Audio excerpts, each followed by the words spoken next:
Friends, आप सभी का बहुत-बहुत स्वागत है एक बार फिर से। महाशिवरात्रि के बाद मैं वीडियो बहुत मुश्किल हो रहा है मेरे लिए। एक्चुअली में मेरे पास बहुत सारे वर्क रहते हैं, बट हम चाहते हैं खुद से कि अपने बिज़ी समय में से कुछ टाइम निकाल कर हम आप लोगों को दें। तो आज 2 टॉपिक है, 2 वीडियो है, ठीक है? तो पहला अहिल्या का समाधान टॉपिक जो मेरा पहले रह गया था, हम उसी टॉपिक को लेकर के आगे चल चल रहे थे। तो कुछ वीडियोस मेरी आई है और कुछ वीडियोस आनी बाकी है। तो उसमें ही एक क्रम को हम जोड़ रहे हैं और उसको हम आगे ले रहे हैं। तो आज जो हम आप लोगों से बात करने जा रहे हैं उसमें हम इसमें हम ये इस एक टॉपिक को हम क्लियर करेंगे। जो जितनी बातें हमारी हो गई हैं उसमें हम बताए हुए थे कि दिव्य विद्या से ना मतलब कि माताओं और बहनों के हर समस्या का समाधान हो जाता है। तो जिनको परेशानी होती है किसी भी तरह की हो, तो या तो आपको तकलीफ हो, शारीरिक पीड़ा हो, मानसिक पीड़ा हो, जो भी हो, 3 शरीर हैं हमारे, स्थूल, सूक्ष्म और कारण शरीर। 3 ताप होते हैं, दैहिक, दैविक, भौतिक ताप। तो इन 3 तापों में से अब दैहिक ताप जो होता है उसका निवारण तो औषधि से होता है, और रोग निवारण और वैद्य या फिर जो उपचार करते हैं, जो ट्रीटमेंट करते हैं, जो डॉक्टर होते हैं वो करते हैं, या फिर आप घरेलू उपचार से अपना समस्या का समाधान कर लेते हैं। इससे कोई परेशानी ज़्यादा नहीं होती है, छोटी मोटी समस्या समाधान हो जाती है। कुछ समस्या को हमारी माताएं और बहनें ऐसे ही छोड़ देती हैं, और वो ये सोचती हैं ना कि ये कोई बड़ी समस्या नहीं है, ये तो हर किसी का मतलब कि हम गर्ल्स हैं ना, हम लड़की हैं और या नारी हैं, तो माँ बोली थी ऐसा होता है, तो चलो इसको इग्नोर करो, धीरे धीरे समय के साथ धीरे धीरे ठीक हो जाएगा। बड़ी बहन है वो बोलती है ऐसा हर किसी के साथ होता है, कोई भी समस्या है, मतलब कि छोटी मोटी समस्या की बात हम कर रहे हैं। ऐसे ही सर्दी हो रहा है, फीवर ऐसे ही सीजनल है, हो रहा है, कोई बात नहीं है, ठीक हो जाएगा। सर दर्द, हेडेक है, चलो कोई ज़्यादा परेशानी नहीं है, ठीक हो जाएगा। चलिए छोटी मोटी बात में कोई परेशानी, नॉर्मल लाइफ है, थोड़ा सा मोड़ा हल्का फल्का तो लोग ऐसे ही ठीक कर लेते हैं, प्रकृति के साथ रहकर, अपने काम में व्यस्त रहकर अपनी समस्या को भूल जाते हैं। सही बात है, इग्नोर कर देते हैं, अच्छी बात है, ठीक भी हो जाता है, वो भी अच्छी बात है। लेकिन अगर आप इग्नोर कर रहे हैं, इग्नोर कर रहे हैं, इग्नोर कर रहे हैं, वो समस्या बड़ी निकल जाती है आगे चलकर, और उस एक समस्या के कारण ही 8-10 समस्या आ जाती है आपके लाइफ में। तो आपको ये समझना पड़ता है, काश हम शुरुआत, इस प्रॉब्लम के शुरुआत में ही समझ लिए होते, तो आज मेरा ये सारा कुछ बच गया रहता। ठीक है? तो इसीलिए क्या कहते हैं, बड़ी समस्या का जो उम, बड़े बड़े मुसीबत का जो जड़ होता है ना, वो छोटी समस्या होती है।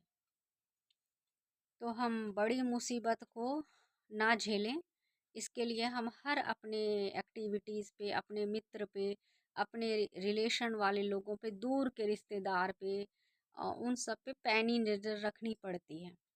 और और ऐसा माँ और बहनों के परिवार के कोई बड़े बुजुर्ग कर सकते हैं। लेकिन मेन ज़रूरी क्या है, क्या कि आप खुद अवेयर हों, आप खुद समझ पाएँ, इसके लिए इस टॉपिक पे हर किसी को एक बार चर्चा करना ज़रूरी होता है।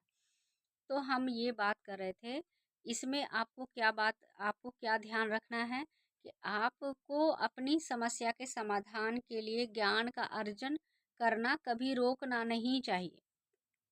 आपको नॉलेज, एजुकेशन, लर्निंग लेते रहना चाहिए, ठीक है? स्किल आपको हमेशा कुछ नया स्किल जो आज के समय के अनुसार है उसको सीखना चाहिए। जैसे हम लोग ये सोचते हैं क्या कि अब पढ़ाई सीख लिए, बुक पढ़ना आ गया और ग्रेजुएशन हो गया, उसके बाद ग्रेजुएशन के बाद जो है ना नॉर्मल लाइफ, मैरिज हो गया, अब हो गया पढ़ाई, क्या मतलब उतना। लेकिन आप जिस दिन से बुक पढ़ना और लिखना छोड़ देते हैं, आपके बातचीत का तरीका, आपका व्यवहार, आपके विचार, आपके थॉट, आपके थिंकिंग खुद ही बदलना शुरू हो जाते हैं।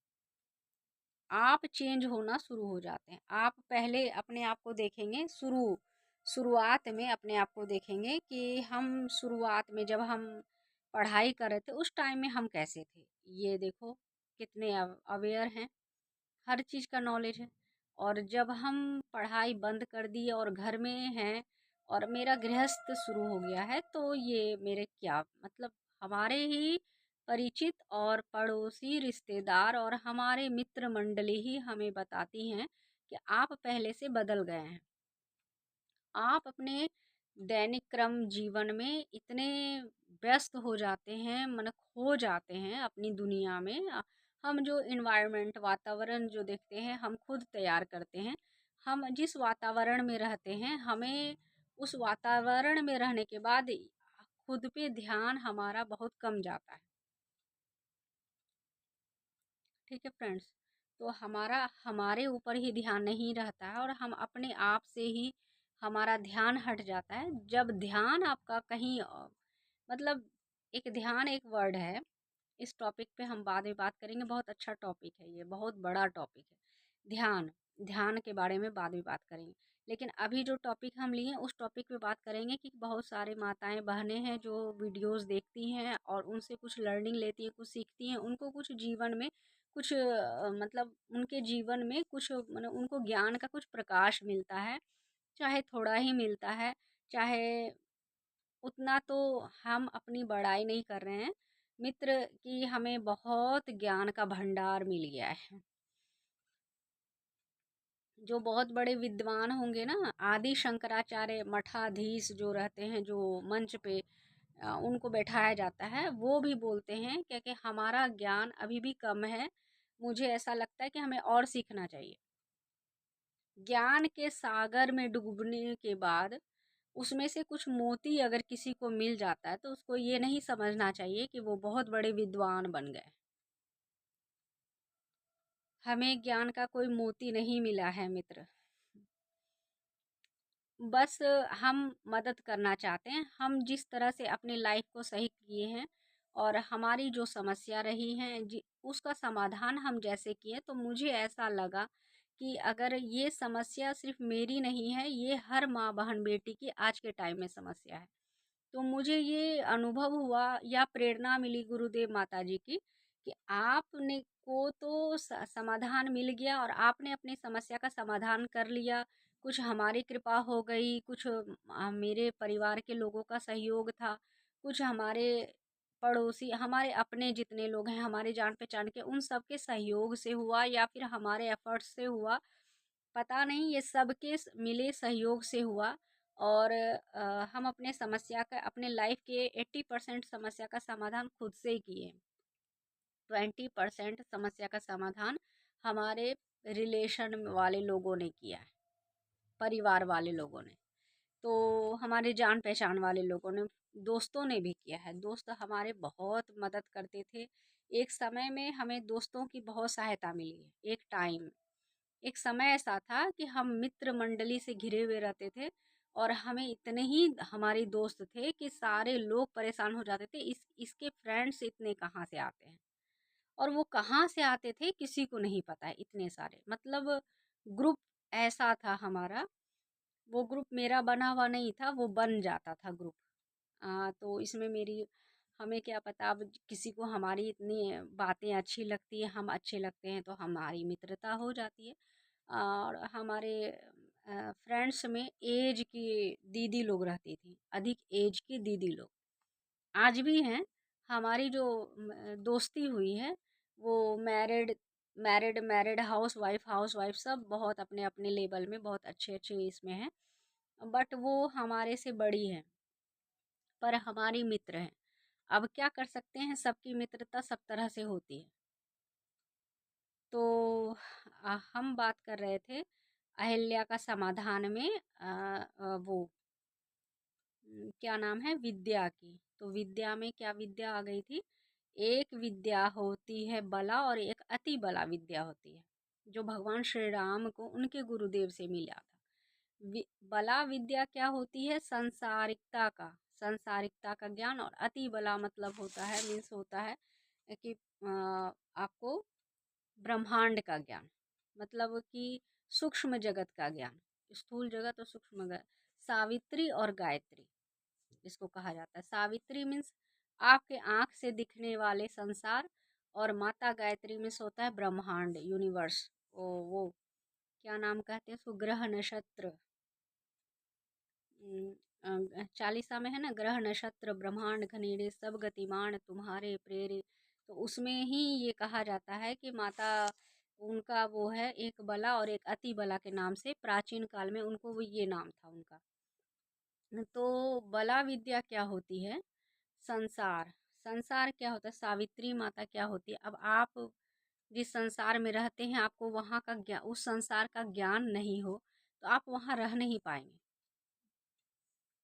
बहुत ऐसे हुए हैं जो कि शून्य ज्ञान के होते हुए भी, मतलब भावना शून्य, विचार शून्य होते हुए भी उनके पास ज्ञान का अथाह भंडार हो जाता था, हुआ करता था। वो लर्निंग नहीं ले पाते थे, जैसे कि उसमें भी कुछ हम लोगों के इतिहास में, बुक्स में कुछ कुछ बड़े बड़े महर्षि का नाम आता है, जो कभी विद्यालय नहीं गए, गुरुकुल आश्रम में नहीं गए, उनके कोई गुरु नहीं हुए, उनको कोई पढ़ने का टाइम नहीं मिला, और वो बहुत प्रकांड पंडित और विद्वान बन गए।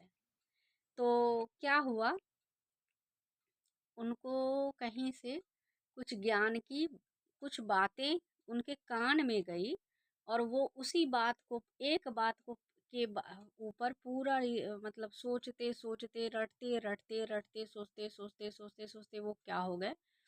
महर्षि हो गए। अब मैंने हिंट्स किया है, आप लोग नाम आपके माइंड में अब तक में आ गया होगा। वो क्या है? महर्षि वाल्मीकि, वाल्या डाकू, महर्षि, ऋषि भी नहीं, महर्षि। और वो क्या थे? पहले डाउनफॉल में जाएंगे, निगेटिव वे में जाएंगे, तो बहुत ही निगेटिव। वाल्या डाकू, वाल्या डाकू का क्या स्टोरी है वो आप खुद विद्वान हैं, आपके घर के बड़े बुजुर्ग आपको ये ज्ञान दिए होंगे, आपने स्कूल में भी पढ़ा होगा, बुक में भी पढ़ा होगा। वाल्या डाकू की छोटी सी 2 लाइन हम लेते हैं। वाल्या डाकू से महर्षि वाल्मीकि बनने के भी ऊपर नीचे, अप से डाउन, डाउन से अप होने का जो प्रक्रिया है ना, वो बड़ा ही प्रचंड शक्ति का काम होता है। इतना आसान नहीं होता है 2 शब्द में उस बात को खत्म कर देना। महर्षि वाल्मीकि का पूरा जीवन ही उसी क्रम में चला गया। महर्षि वाल्या डाकू से महर्षि वाल्मीकि बनने के बीच का जो मार्ग है ना, उस मार्ग में जो परिवर्तन का जो दौर चला, जो उनके जीवन में, जो उसके मन में उथल पुथल मचा, आंधी तूफान मचा, विचारों की प्रचंड शक्ति और ऊर्जा का उफान आया, और जो शक्ति और ऊर्जा उसको खींच कर महर्षि वाल्मीकि बनाई, उस प्रचंड शक्ति का नाम है गायत्री। और वो कोई गायत्री मंत्र नहीं जपते थे, वो उनको तो कोई ऐसे ही, वही क्या, नारद मुनि बोलते हैं, पर किसी ने देखा तो नहीं। पर ये कहानी है रामायण में, रामचरितमानस में महर्षि वाल्मीकि के ही द्वारा लिखा हुआ है। और तुलसी स्वामी तुलसी संत तुलसीदास जी ने भी वर्णन किया है कि महर्षि वाल्मीकि के आश्रम में माता सीता को भी आश्रय मिला था, वो भी इतिहास का हिस्सा हैं। और वो माता, तब प्रभु श्री राम और माता सीता के जन्म के पहले की कहानी है। उनके समय में तो पूरा आश्रम तैयार हो गया था उनका। तो वातावरण ऐसा, उन्होंने इतनी साधनाएं की कि वातावरण ऐसा तपा कि उनका आश्रम था अपना खुद का, और वो पढ़ाते थे, वेद अध्ययन कराते थे। और उनके गुरु कहा जाता है, लिखा हुआ है, नारद मुनि थे। उन्होंने उनके कान में बस एक ही शब्द दिया था। उनको वो कहा जाता है क्या, कि ये क्या नाम है इनका, महात्मा बुद्ध भी शायद उनका दर्शन भी हुआ था, जो स्टोरी हर जगह हम लोग स्कूल में भी पढ़ते हैं, बुक में। कि ये आपका मतलब कि उंगली वगैरह ये सब का कथा आता है, उसके बीच में आता है कि तुम रुको, तुम ऐसा नहीं कर सकते, अब तुम ठहर जाओ, ऐसे करके स्थिति होती है। और फिर बताते हैं क्या कि वो मरा मरा मरा मरा राम राम राम राम रटते रटते मरा मरा शब्द को इतना रिपीट करते रहे कि राम हो गया। और राम एक मंत्र के जप से वो महर्षि वाल्मीकि हो गए। तो नाम में बड़ी शक्ति होती है। कहा जाता है, लिखा हुआ है कि प्रभु राम श्री राम के बारे में कि नाम, भगवान प्रभु श्री राम के बारे में कि आपसे भी बड़ा आपका नाम है। तो ये क्यों होता है, ये नाम क्यों बड़ा होता है? उसमें वंशजों की और कुल के तप तप की जो प्रक्रिया उनकी चली थी, उनके सारी तप ऊर्जा उसमें थी, और वो स्वयं परब्रह्म का रूप थे। तो वो ऐसी ऊर्जा उनके इसमें आई, उम, परिवार में, कि वो परब्रह्म को खींच लाई। और उनके पहले पूर्वज पूर्वज उनके जन्म के पहले की कथा भी आती है कि उन्होंने बहुत साधनाएं की और भगवान को पुत्र रूप में प्राप्त करने का वरदान मांगा। ऐसे ये सब बहुत कुछ आता है, उनका उतना लॉन्ग में नहीं जाना चाह रहे हैं हम। यहाँ पे बस वो विद्या की बात कर रहे हैं, समाधान विद्या। दो समाधान क्या था, दो विद्याएं थी, एक सावित्री और एक गायत्री।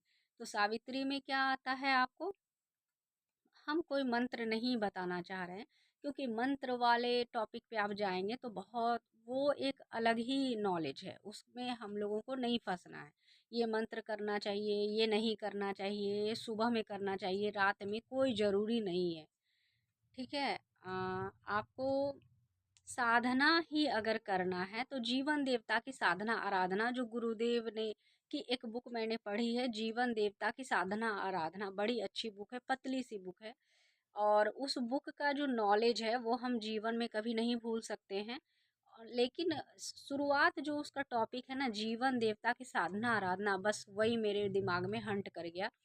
और बस वही मुझे एक टॉपिक बड़ा अच्छा लगा, जीवन देवता की साधना आराधना। और उसमें क्या है कि आप अपने प्रैक्टिकल लाइफ में अपने पर्सनालिटी को डेवलप कीजिए, पर्सनालिटी डेवलपमेंट की तरह है।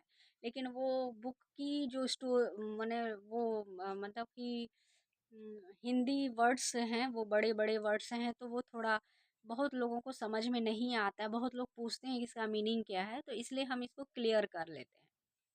तो जीवन साधना क्या करनी चाहिए, जो जीवन देवता की साधना आराधना है ना, वही सावित्री है, विद्या, सावित्री विद्या। दुनियादारी, व्यवहारिक knowledge, common sense, sense of humour, यही सब वर्ड्स आता है। तो आप जब ये करेंगे ना, नॉलेज पे जाएंगे, एजुकेशन पे, लर्निंग पे जाएंगे, तो जो हम लर्निंग करते हैं वर्क के लिए, जॉब के लिए, जो पढ़ते हैं, जो सीखते हैं, वो सब आता है सावित्री विद्या में। कोई जॉब करते हैं वो सावित्री विद्या में आता है, दुनियादारी, सीखने चलने, व्यवहारिक जीवन में जो हमें काम आता है, जो नॉलेज, एजुकेशन, उसको सावित्री विद्या कहा जाता है। और जो गायत्री विद्या के बारे में कहा जाता है, जिससे कि हमारा आत्मा, परमात्मा, परब्रह्म का जो ज्ञान होता है, उसको कहते हैं गायत्री। तो वो क्या है, वो तो बड़े ऊंचे लेवल की है, उसको ऐसे कोई नहीं समझा पाता है। हम उन उस पे टॉपिक पे बहुत टाइम के बाद बात करेंगे, जब तक में ये सारा टॉपिक क्लियर कर लेंगे। तो अभी सावित्री विद्या पे क्या बात करते हैं। सावित्री विद्या में आपको स्वावलंबन, योग, स्वावलंबन और योग साधना, स्वावलंबन, योग, स्वाध्याय, स्वावलंबन, और उसके बाद आपका हो गया ये इतना हो गया हम जीवन के लिए, जीवन देवता की साधना आराधना के लिए। और उसके बाद इसी में योग, स्वाध्याय और स्वावलंबन, ये तीन टॉपिक के बारे में पूरा डिटेल जो नॉलेज आप ले लेंगे, तो आप जान पाएंगे कि जीवन में आपके क्या परिवर्तन आया, क्या चेंज आया, आपके लाइफ में क्या चेंज आया। ठीक है। योग पे ही एक टॉपिक को लेकर के पूरा एजुकेशन आप लर्निंग लेना स्टार्ट करेंगे, तो आप डीप में जब जाना शुरू करेंगे, तब आपको पता चलेगा कि रियलिटी योग की क्या होती है। जैसे कि 1-2 साल या 1-5 साल 10 साल की बात नहीं है। ये तो जब गहराई में जाने की बात होती है ना मित्र, तो पूरा जीवन लग जाता है एक टॉपिक पे। योग पे पूरा जीवन लग जाता है, स्वाध्याय पे पूरा जीवन लग जाता है। तब जाके उसमें निखार आता है, तब वो किसी को अच्छा लगता है। किसी एक साइंटिस्ट की स्टोरी आप ले लीजिए, पेन के आविष्कार से लेकर के कोई सा भी अभी इनोवेशन में आप चले जाइएगा, न्यूटन पे ही बात करते हैं। तीन गति लॉ का नियम जो आता है, तो उसका जो रूल का जो उन्होंने इनोवेशन किया, तो गुरुत्वाकर्षण बल का इनोवेशन जब उन्होंने किया, तो उनका पूरा जीवन ही उसमें चला गया। उसके पास एक छोटी सी घटना हुई और उस एक घटना पे पूरी लाइफ उनकी बीत गई। तो एक सब्जेक्ट, एक टॉपिक, इतनी सारी बातें एक पूरे जीवन में भी समाप्त नहीं हो सकती है। तो क्या करते हैं, हल्के हल्के कदम से आगे बढ़ते हैं, छोटे छोटे स्टेप से आगे बढ़ते हैं। छोटा छोटा स्टेप क्या है, हल्का फुल्का नॉलेज जो जीवन के लिए होता है वो हो जाता है। जैसे सप्त ऋषि की बात करते हैं, तो 7 ऋषियों में से सभी की जीवन जो है एक टॉपिक पे गया हुआ होता है। पूरा जीवन एक ही टॉपिक पे उन्होंने पूरा जीवन उनका उसी को समर्पित हो गया, एक टॉपिक को। जैसे च्यवन ऋषि च्यवनप्राश, पूरा जीवन ही समाप्त हो गया। हम लोग च्यवनप्राश का नाम जान लेते हैं, लेकिन जब उन्होंने ऐसा अ, वो पुरुषार्थ किया होगा, तब साधना और च्यवनप्राश का निर्माण किया होगा, या उसको वो दिव्य विद्याएं मिली होंगी। जब वो युवा हुए होंगे, तो वो जो परिश्रम और पुरुषार्थ जो हुआ होगा, वो एक अलग ही वातावरण तैयार करता है। तो परिश्रम और पुरुषार्थ, तो आपको उसी लेवल का परिश्रम भी करना होता है और उसी लेवल का आपको परिणाम भी मिलता है। तो आपको क्या करना है, बस इतना, बहुत डीप में जाएंगे फ्रेंड्स तो बहुत सारी बातें करनी है। अभी ये तो मैंने शुरुआत की है, अभी तो ख़त्म नहीं होने वाला ये स्वाध्याय सब्जेक्ट जो है ना, ये ऐसे ख़त्म नहीं होने वाला है। स्वाध्याय सब्जेक्ट तो पूरा जीवन भी स्वाध्याय करते रह जाएंगे तो कम है। और अगर हमें ये प्रेरणा मिली है कि आप स्वाध्याय की, जो आप जिस तरह से अपनी लाइफ के प्रॉब्लम का समाधान आप समस्या का किए हुए हैं, तो अगर हमारी 8-10 माँ बहन और बेटियों को ही ये ज्ञान मिल जाए, तो क्या पता ऐसी कौन सी माँ बहन बेटी कहाँ धरती के किस कोने पे बैठी हुई है, जिसको कि एक हिंट्स की, एक टॉपिक की, एक ऐसे ही शब्द वालिया डाकू के कान में जैसे चला गया था, मरा मरा तो राम राम, रटते रटते वो महर्षि वाल्मीकि बन गए।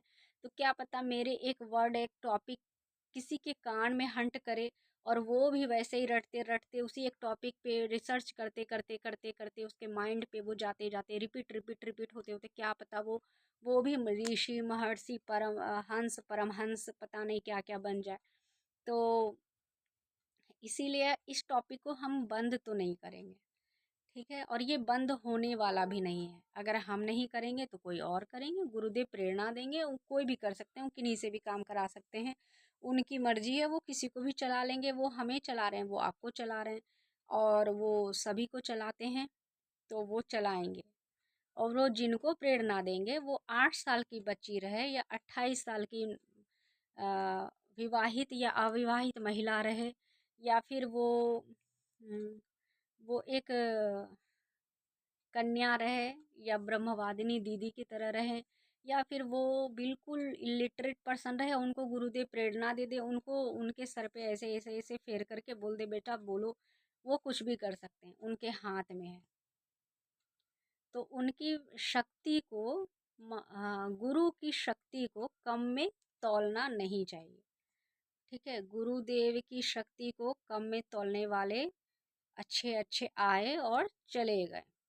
तो हम अपनी तुलना नहीं करवाते हैं किसी गुरु या आचार्य से, हम अपनी तुलना नहीं करवाते हैं। हमारी अपनी लाइफ की जर्नी है, और हमारे लाइफ की स्टोरी कुछ अलग है।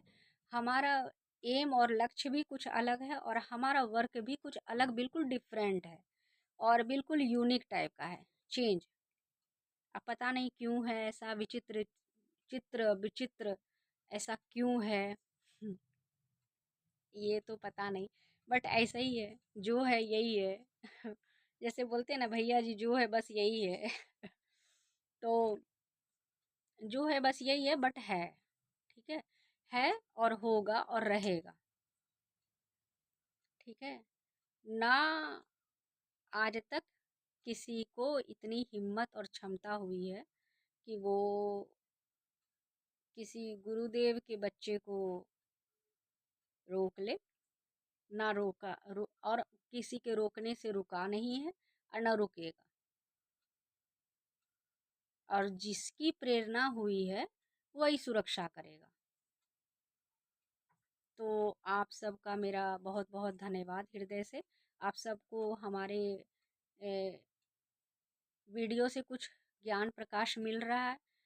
हम भी खुद अपने वीडियो से हम खुद लर्निंग लेते हैं। जो बातें हम आपको बताते हैं उस बात को हम भी अपने जीवन में अप्लाई करते हैं। और हम नियमित स्वाध्याय करते हैं। आज से नहीं, हम बहुत छोटे टाइम से, जब से मेरी पढ़ाई स्टार्ट हुई है, जब से मैंने हिंदी पढ़ना सीखा है, तब से मैं स्वाध्याय करती हूँ। तो ना मेरा स्वाध्याय कभी रुका है और ना मेरा स्वाध्याय का ये जो चल रहा है ये रुकेगा, ठीक है। क्योंकि जब हम पढ़ाई लर्निंग कर ही रहे हैं तो अब हम रोकना क्या है। जो खुद के लिए करते हैं वो आपके लिए करेंगे, और क्या। तो ठीक है, तो फिर हम मिलते हैं नेक्स्ट वीडियो में और अगले टॉपिक के साथ। न्यू टॉपिक है, बट जिस टॉपिक को हम उठाए हुए हैं उसको भी, उसका भी वो करना है, और कुछ नई टॉपिक भी आपके सामने आएंगी, ठीक है। बहुत बहुत धन्यवाद फ्रेंड्स, आप सभी का।